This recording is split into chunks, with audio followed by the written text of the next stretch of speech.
Seandainya Patrick Kluivert memutuskan untuk menduetkan Oleh Romani dan Stefano Lillipali di lini serang timnas Indonesia, itu bukan sekedar keputusan teknis, itu adalah pernyataan. Pernyataan bahwa pengalaman dan energi muda bisa bersatu dalam satu tarikan nafas yang sama demi satu tujuan, membuat Indonesia bersinar di pentas Asia. Bayangkan mereka berdua di sesi latihan perdana, Lillipali dengan tatapan tenang dan langkah matang mendekati Romani yang masih penuh energi, sedikit gelisah karena baru bergabung, yang menepuk bahu sang striker muda dan tersenyum. Benar saja di awal terlihat sedikit canggung. Romani masih membaca ritme latihan timnas, mencoba menyesuaikan diri dengan pola permainan yang belum sepenuhnya akrab. Tapi Lillipali yang sudah mengenal irama khas latihan di bawah pelatih asing datang menghampiri. Ia mengajak Romani berbicara, bukan tentang teknik tapi tentang kepercayaan. Dalam sesi latihan menyerang, bola bergulir dari lini tengah. Lillipali menerimanya dengan satu gerakan halus yang mengerahkan bola ke ruang kosong. Romani paham ia berlari cepat, menyambut bola, menembak gol dalam latihan. Tepuk tangan mengalir dari rekan-rekannya. Kali berikutnya perannya terbalik. Romani menahan bola dengan punggungnya. Mengulur waktu, Lillipali berlari dari lini kedua. Tanpa melihat, Romani memberikan back heel. Bola mengarah tepat ke jalur lari Lillipali. Sepakan keras dari luar kotak penalti menggetarkan jari. Sekali lagi latihan menjadi panggung mereka. Kluivert menyaksikan itu dari tepi lapangan. Matanya penuh perhitungan. Ia tahu ini bukan duet biasa.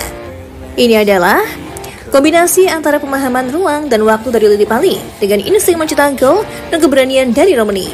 Yang satu tahu kemana bola seharusnya pergi, yang satu tahu bagaimana menyambutnya. Dalam skenario ini, Indonesia bukan hanya bermain melawan Jepang atau Cina. Indonesia menyuguhkan gaya baru, cepat, cair, cerdas. Romani membuat bek lawan sibuk, selalu berlari membuka ruang.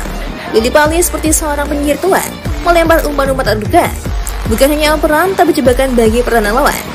Mereka mungkin tak berbicara bahasa yang sama secara harfiah, tapi di lapangan, mereka bicara dengan ritme, gerak tubuh, dan naluri. Saat Romani bergerak memotong, Lillipali sudah tahu kemana bola harus diarahkan. Saat Lillipali terlambat turun, Romani menahan bola, menunggu sang mentor kembali. Dan di luar lapangan, mereka tumbuh jadi lebih dari sekedar konstin. Romani belajar dari ketenangan Lillipali. Lillipali yang sudah melewati banyak hal, menemukan semangat muda yang membuatnya merasa hidup kembali. Seandainya Kluivert sungguh menduetkan mereka, maka itu bukan hanya tentang pertandingan.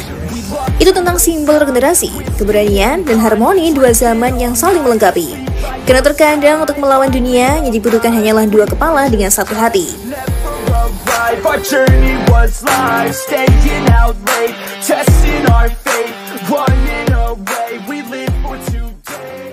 Kualifikasi Piala Dunia 2026 antara Timnas Indonesia melawan Cina semakin memanas, bukan hanya di lapangan tapi juga di luar lapangan.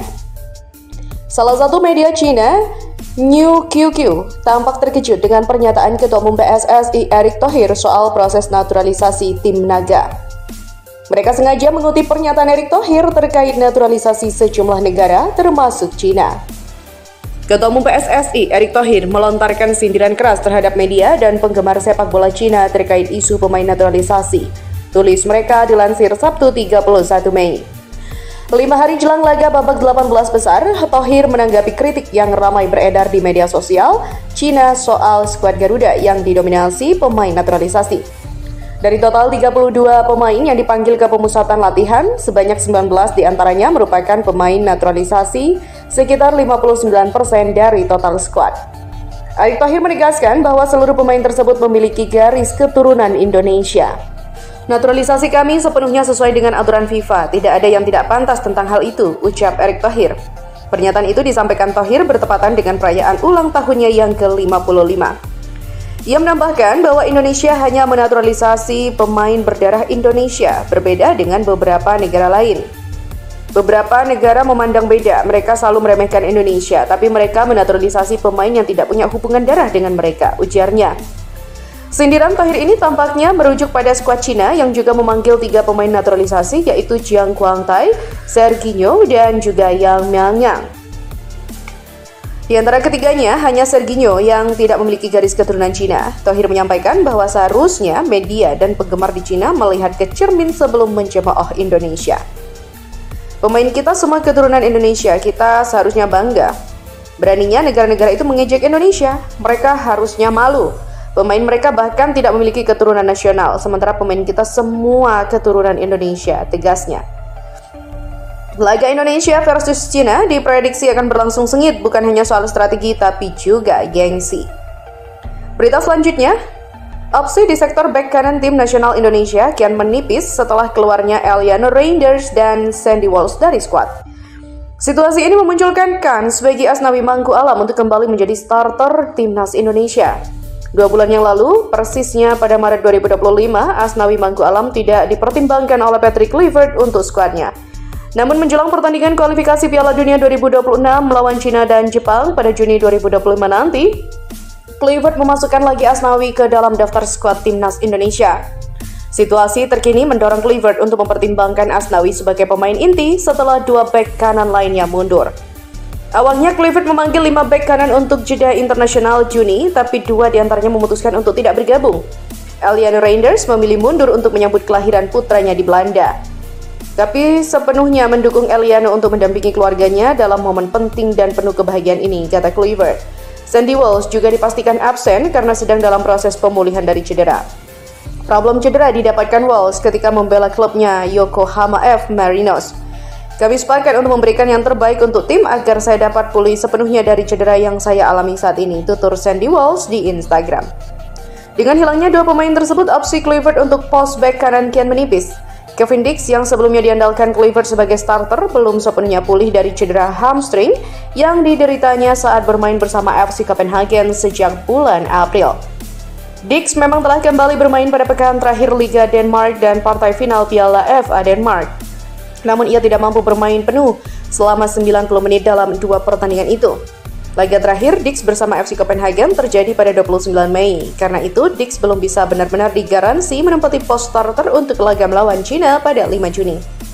Situasi ini jelas membuka kemungkinan Asnawi Mangku Alam untuk menembus susunan 11 awal. Namun ternyata hal ini membuat fans timnas resah. Mereka tak setuju jika Asnawi Mangku Alam menjadi starter. Menurut fans timnas, penampilan Asnawi saat menghadapi Cina beberapa waktu lalu menyebabkan kekalahan timnas Indonesia dari Cina. Janganlah coach, jangan sampai Asnawi starter, ungkap salah satu fans. Semoga Kevin Dix bisa main full 90 menit. Asnawi, maaf kurang yakin, kata fans lainnya. Nggak yakin deh kalau Asnawi starter, lihat aja saat main di Cina. Hanya jadi beban tim, tulis fans Garuda. Dan masih banyak komentar fans yang menolak Asnawi bermain sejak awal. Ya, kita nantikan saja langkah apa yang akan diambil oleh Patrick Kluivert. Berita selanjutnya. Saga transfer bek timnas Indonesia JICES terus menghangat seiring berakhirnya Liga Italia Serie A musim ini. Pemain berusia 24 tahun itu dikabarkan diincar sejumlah klub Serie A usai performa apiknya bersama Venezia. Sayang, klub yang dibelanya harus terdegradasi ke Serie B musim depan, meski baru saja promosi ke kasta tertinggi. Laporan dari media Italia, Tutto Mercato, yang menyebutkan JICES tengah masuk dalam radar Inter Milan. Ini tentang bek tengah sekaligus kapten JICES yang masuk dalam radar Inter Milan. Klub tersebut perlu membenahi lini belakangnya dan ICES dihargai sekitar 5-6 juta euro. Tulis media Tutto Mercato dilansir pada Sabtu 31 Mei 2025. Seperti diketahui, Inter Milan sedang mencari bek baru untuk menyegarkan lini belakang mereka dan JICES jadi salah satu kandidat yang dipantau. Kabarnya pemain yang juga menjabat kapten di klubnya itu dibanderol sekitar 5 hingga 10 juta euro atau setara dengan 92 hingga 184 miliar rupiah. Angka itu bisa dikatakan cukup fantastis ya bagi pemain yang berstatus dari Asia. Laporan tambahan dari media Italia lainnya, Tutto Venezia, bahkan menyebut bahwa J masuk dalam daftar pemain yang akan dijual musim panas ini bersama 2 nama lain, yaitu Hans Nicolucci Caviglia dan juga Gaetano Aristanio. Diberitakan sebelumnya, gelandang Joe Pelupesi sempat keceplosan tentang klub baru JICES. Hal itu bermula saat para pemain timnas Indonesia menjalani sesi latihan di Bali United Training Center di Pantai Purnama, Kecamatan Sukawati, Kabupaten Gianyar, Bali. Dalam video yang diunggah akun Instagram @bluebirsfootball, awalnya JICES menjalani sesi latihan syuting dan berhasil mencetak gol. Joy Pelupesi pun menyambut aksi itu dengan antusias. Serie A boy Inter Milan, ucap Joy kepada J yang dilansir suara.com. Menurut laporan, Calcio Mercato, nama Jay Ises juga masuk dalam daftar jual Venezia. Kapten timnas Indonesia tersebut diyakini bakal jadi rebutan tim-tim di Italia. Klub-klub seperti Bologna, Torino, hingga Inter Milan disebut serius mempertimbangkan namanya sebagai tambahan berharga di lini pertahanan mereka musim depan. Pasalnya, bek berusia 24 tahun tersebut tampil solid sepanjang musim sebagai palang pintu utama Venezia. Jay Ises sendiri sejatinya masih terikat kontrak sampai tahun 2027 mendatang. Akan tetapi, dengan Venezia yang turun kasta, kemungkinan besar bakal pindah. Jay Ises semakin mencuri perhatian sejumlah klub papan atas Serie A menjelang bursa transfer musim panas. Salah satu tim yang dikabarkan paling serius mengejar bek kelahiran Belanda itu adalah Bologna yang baru saja menjuarai Coppa Italia musim 2024-2025. Minat Bologna terhadap bek timnas Indonesia ini tak muncul secara tiba-tiba. Mereka disebut mulai memantau performanya sejak laga antara Venezia dan Bologna pada Maret lalu. Dalam pertandingan tersebut, Jay Ises tampil luar biasa dengan mencatatkan 5 sapuan bersih, 3 blok krusial, 2 intersepsi, dan 3 tackle sukses. Statistik tersebut mempertegas kemampuannya dalam mengawal lini belakang. Penampilan solid pemain keturunan Semarang ini juga menarik perhatian klub lain termasuk Torino. Saat Venezia menghadapi Torino pada awal Mei dan laga berakhir imbang 1-1, Jay Ises dipercaya sebagai kapten tim. Ia sukses memimpin pertahanan dengan baik, membuat lini serang Torino kesulitan mencetak lebih dari 1 gol. Momen itu disebut sebagai salah satu penampilan terbaik Jay Ises yang memperkuat daya tariknya di mata para pencari bakat. Namun, kejutan besar datang dari Inter Milan. Finalis Liga Champions musim ini juga ikut memantau perkembangan Jay sejak Maret. Inter Milan sedang bersiap mencari pengganti jangka panjang untuk Francesco Acerbi dan Stefan De Vrij.